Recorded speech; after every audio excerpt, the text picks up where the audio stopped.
Hey there, Chad here. Thanks for joining me. This is my complete beginner's guide to Ostranauts.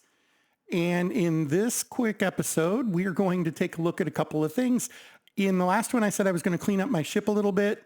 And as I started to do that, the power went out. And that is a real thing that can happen to you. And I thought, you know what? This is kind of an important step to learn about. So right now the power is off. As you can see, time is running and the power is off in my ship and I can see nothing. And because I'm a genius, I don't have a light on me. So what you can do in this situation, first of all, the good news, we're docked.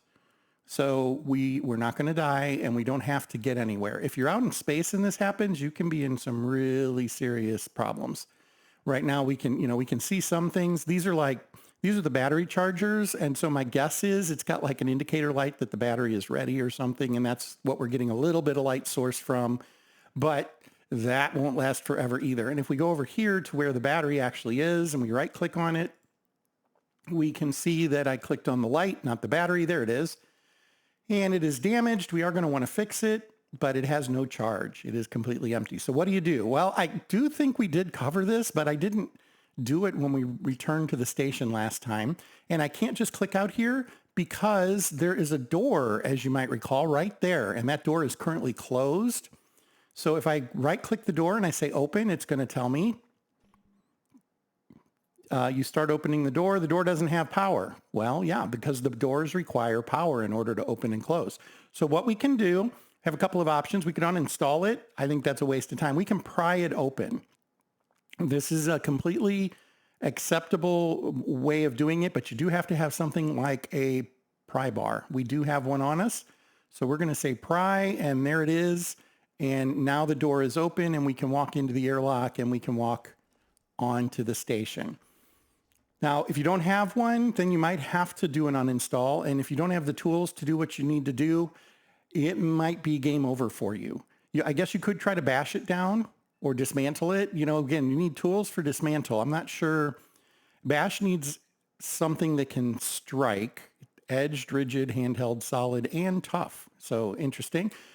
Here we would need a structure cutter to uninstall it. So as you can see, there's some concerns there on what we may or may not have that we would need. Nonetheless, that is how you get out of a room or something that has no power, that has a closed door. You can pry it open. If we're on a salvage ship and the door is damaged, I'll usually uninstall or just bash it. And yeah, that tends to be my quick fix for getting into rooms like that. Now, the second thing is we need to get power. And I think we've covered this, but just in case, you go up to the fuel kiosk. We're going to right click on that and say use. And as we can see, we have 0 power on board. We're going to need to buy some power. So we're just going to slide this guy over there and hit submit and click here. And we're done with that. Now we could also go ahead and buy some oxygen here and do that. One thing that's interesting is you'll notice that the RCS says we have some on board, but you know what? It is going to let us do it now. Okay, if we had done that before submitting the power selection, it would not have taken because it can't access it. It wouldn't know what we needed. And now that the power is back on, we are able to hit that. So just a quick pointer there if you're having trouble seeing that. It could be your power could be out or something like that. So now we're going to come back to the ship. And one thing I want to do, a battery that is not fully restored doesn't hold a complete charge. As we restore it, it will lose some of its charge. And then we're going to go back and buy battery again. And then we're going to go talk about something else real quick before heading out into the great void. I guess I can speed this up. No reason to sit through minutes of that repair. Almost done. As you can see, he's working on it. Let's see where he gets. Okay, there we go. And as you can see, quite a bit of charge is now missing from that battery. We're going to go back and up it again. All the way to the top, submit, exit, come back down here, take another look at it. I can slow time back down. Come on, battery. There it is. And as you can see, we have 5 hours and 38 minutes. Before it was sitting at best at like 420. So that's good. That's how much real-time power we have to fly our ship. It does use more when you're thrusting and things like that, and it does use less when you're not doing those sorts of things. That's something to consider. Now, one other thing, because we pried the door open, it will stay open until we manually close it again. So we're going to want to do that. We were on the other side of it, apparently. It's still working normal, though, as you can see. Okay, one other thing I want to do, I was noticing that some of my tools were starting to run low on battery, and I have neglected to make sure they're good. So the Halverson friction welder is almost out of power. And to deal with that, I'm going to right-click on it and select inventory. I'm then going to figure out which one of these is the Halverson. It's the top one. And I'm going to say inventory on that one, and we'll get it right below it. And then we're just going to swap them. Click here, click here, click here, done. And now if we look at this, its charge is 99.8. That is fantastic. Anything else need? We're in otherwise decent shape, not awesome, but we're in decent shape. It's pretty okay there. And then one other thing I want to cover here in this episode, we're going to close down here. We are going to go look at the ship broker. It's not something we've touched on yet. I kind of pointed to it, but didn't actually look at it. And maybe now's a good time to do that. So we're going to hit the transit here, and we're going to head down to the commercial level.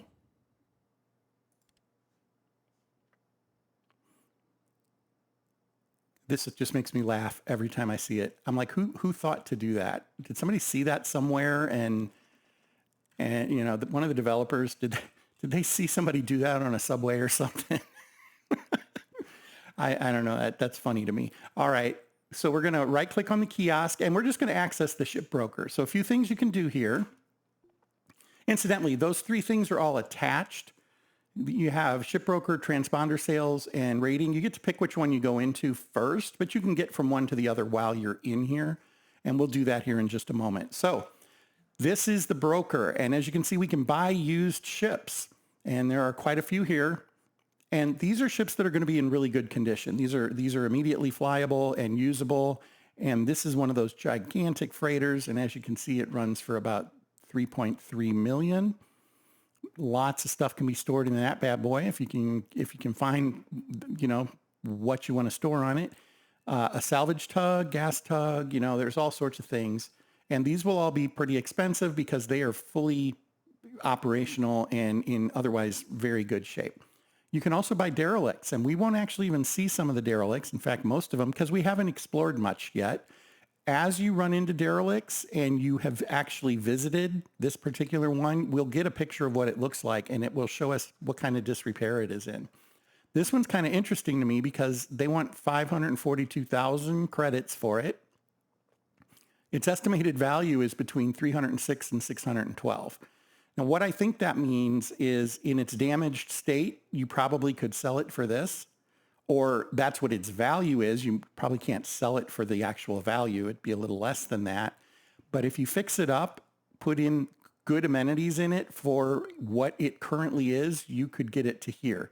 Now, the other thing is you could build this out. You can make this, you know, this looks like a small ship.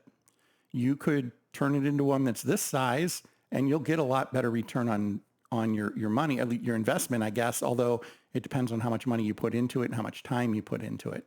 This one looks like it might be a good one to grab. It's a dream. It's like the one we have. It's an extremely cheap dream, and as you can see, it has almost no value. We haven't looked at our ship's value yet. We're going to look at that here in a second, but if this is an actual dream and it's like our ship, this is really probably almost nothing left to it. There's probably most of the walls and floors are probably gone and most of the equipment. In the future, maybe we'll take a look at that. We simply can't afford to just yet. Let's real quick look at sell. So sell will tell us how much we can currently sell our ship for. And this is way below what our current mortgage is. So I don't even think it will let us do it. I guess we could try. I don't think that's a very good idea. That's what you can sell your ship for. Now, what I will often do is as soon as I get a ship, I'll come and see what it says I can sell it for, and I'll write that down. Then I'll restore everything that's on it, and I'll come back and I'll look at what it says, and I'll write that down. And what's been interesting to me is that number doesn't always go up. I thought that was a little weird. The one time it actually dipped a little. I don't know if there is a market for ships that maybe can impact it, and it just had to be a timing thing or what. But a long story short, after renovating the ship and putting stuff in it that it needed, the price goes up. So typically you can make a lot of money flipping ships when you buy one and then you go fix it up and then you sell it to the broker. That can work really well for you. Now, I also mentioned that you can move between those screens from out front, and one of them is the ship rating. Then this was the ship sales, and then there's also the transponder, and we'll talk about that in a minute. But first, we're going to go over to ship rating. You can rate your ship. Every ship in the game has a rating. It's got like, I think, 5 parts. We'll see them here in a second. We're going to hit rate ship, and it goes through this little routine, takes you a few seconds. I guess I could slow time down. Wouldn't hurt. And it tells you the main components that are on your ship, the things that are most valuable, I guess, is what that really is talking about. And it gives you a little bit of breakdown of that. And then it gives you the rating. So this is an A to E medium. Medium is the size. E, well, we can look at it. If you float over it, A is the condition. It's actually in very good condition. That's because we've been cleaning it up and restoring parts. The conditions go from A to E. And then the second one is the number of rooms. And that becomes important. We'll talk about that in just a minute. Third is it's a maneuverability. Maneuverability has to do with the thrust, the number of thrusters you have, and the number of intakes that you have. And something that's important to know, I don't know that we've talked about this yet. We'll start to when we start building out a ship. On the ship, you'll notice there's a thruster here and a thruster here, and then there is an intake here and an intake here, and they're right next to it. That is entirely not necessary. Okay, and that's important to understand. There's 2 things about the thrust system in the game that can be kind of complicated to understand. Your thrusters basically will determine the maximum thrust that you can do, and the the intake basically determines how much fuel you can hold on to at a particular time. Now, the good news is the intakes use nitrogen. You can carry extra nitrogen tanks around and swap them if you want. So it isn't uncommon for folks to build ships that only have a couple of intakes and have multiple thrusters. There's nothing wrong with that. Also, we could take our thrusters and put them on the front of the ship, and that would be perfectly acceptable. We could put them both over here. We could put 6 of them right here and line them up all pointing out this door. The only requirement they have is they need power to the middle spot here. I think it needs to go to the middle spot. I don't think it needs to go to the end. It's pretty obvious when you place it where it needs the power. Don't sweat that too much. I'm pretty sure the wall here is absolutely fine. That's where it's getting it from. But the direction of the thrusters, the location on the ship, none of that matters at all. Has no impact whatsoever. There are a few rules to it. You can't have a thruster here pointing to we'll call it the right of the screen, and another one here pointing down, because they would intercept there, and that's not okay. In fact, I'm not sure you could put it 2 out. There is a little bit of a range that the thruster has to have clear. So there's a few things like that, but it won't allow you to misplace them in that case. It simply won't allow it to get placed. It's just something to know about. And it would be entirely acceptable for us to take out one of these 2 intakes and sell it, and take the other intake and put it right here in the middle of the ship, and it's fine. The only thing they need is power. They have to have power in order to run. But other than that, there would be no penalty, other than we wouldn't be able to carry as much live fuel at the time. Again, you can carry extra canisters and manually swap them out. That's totally okay. Not something you want to be doing when you're bearing down on a ship at 200 meters a second and you just ran out of fuel to decelerate. Not a good idea, right? But that is how that works, and it's kind of an important piece of the game that can get missed, and it really can be confusing for a lot of folks. There are similar rules around things like life support and that, and we'll cover those as we get to them. The game generally is fairly relaxed in those areas. It doesn't have this mechanical requirement that you run, pipes from the thruster or from the intake to the thruster, things like that. That is not necessary. And so just something to know there on how this works. Now, we talked a little bit about it. One of the notes was rooms. Rooms are very important on a ship. If you go to astronauts.wiki.gg, that is the wiki for astronauts. It's a pretty decent one. They've fleshed it out quite a bit in the last year. One of the pages on there is called Rooms. And if you can find that, you'll see that there are 18 different rooms listed there. I don't know how current it is, but that's what's on there as of today. There's 18 listed. Some of them could be obsolete. There might be more. But what the rooms are is they're modifiers for the price of the ship. Now, this particular ship has an airlock, and then there's this door, and then it has an open bridge. So the algorithm figures out what each room is basically supposed to be doing based on what is in the room and its size and a couple of things like that. There are things that can't be in a room, so if you have a passenger room, you have to have I think like a bed in it, or no, you have to have at least chairs. You have to have 4 chairs in a passenger room, and you absolutely cannot have canisters, toilets, sinks, or reactors. If any of those are present in the room, then it will not count as a passenger room. But if you do build a passenger room, the things that are in it get a multiplier of, I think it's 1.4 for their value to the value of your ship. So the way you organize your rooms and the things you put in them can drastically change the price of your ship. I just wanted to kind of cover that real quick. When I start to build this ship out, my typical plan is I build a brick ship. That's what people call it. It's going to be a big rectangle. It will be reminiscent of the Borg if you're into the next generation. And I will put, generally what I do is a stateroom over here that's for the captain and the crew, and it'll have a couple of beds so they can sleep. It'll have a bathroom off of it. And so it will count as I think it counts as a crew room at that point. I can't see the list right now to remember exactly what some of those stats are, but that's one of them. Then I will keep this as cargo. I will move this guy out. He's going to end up probably over here, and this will become a bridge and engineering initially. Then as we build out and get more parts and can afford bigger stuff and et cetera, I will build a full reactor room and put a reactor in. Then I don't have to worry about the power on batteries and things like that. And we'll just continue from there. I think that's covering most of what I wanted to say about this. Just running through my checklist, I think that's it. We have the items, we talked about the rooms, we talked about the cell, and now finally we're going to talk about the transponder.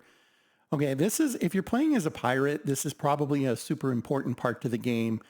I don't play as a pirate, so I don't know all the nuance of it, but here are the basics. The transponder is effectively your radio beacon for other ships to be able to identify you and for bases to be able to identify you. It's based on the idea of an aircraft transponder, right, where it can identify the particular ship. It has a call sign potentially, things like that.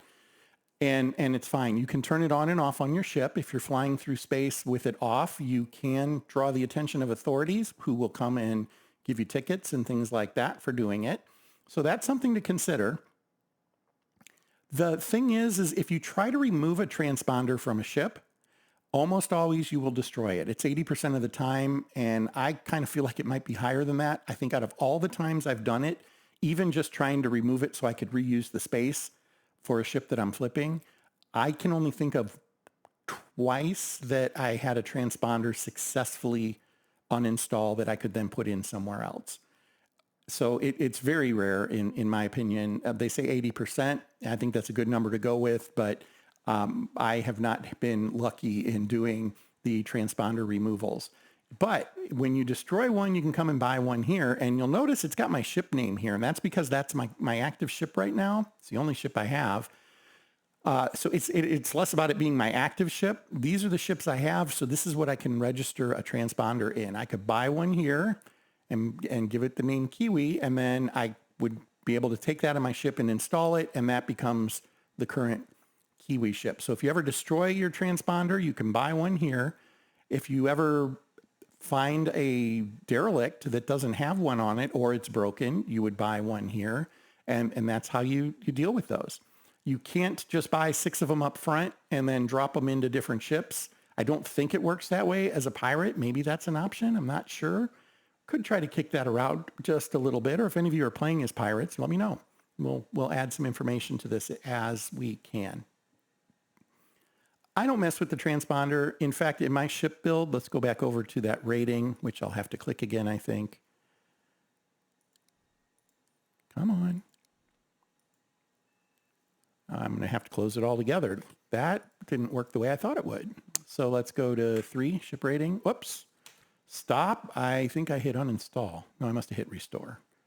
My fingers were off there. So we'll rate the ship again real quick. Let me show you where my transponder is on the Dream. Right about now, it is right there. It even tells you transponder, and it's probably our call sign there. Or I guess it could be the part name. I'm not quite sure. We don't see, well, we do see our call sign. It's right here. So no, that is not our call sign. Anyway, it's these 2 spaces here. And I will build around it. I'll actually end up putting my nav station in these, you can't quite see it, but these 3 slots here where the cooler is and down to here. This will become my new nav station. I'll take this wall out, put in a door, and I'll extend this wall down, and it becomes part of the bridge is what I include it with. And then I'll put some chargers in there or something like that to be able to use some of the space more efficiently. But I just leave it alone. I don't bother messing with where it is.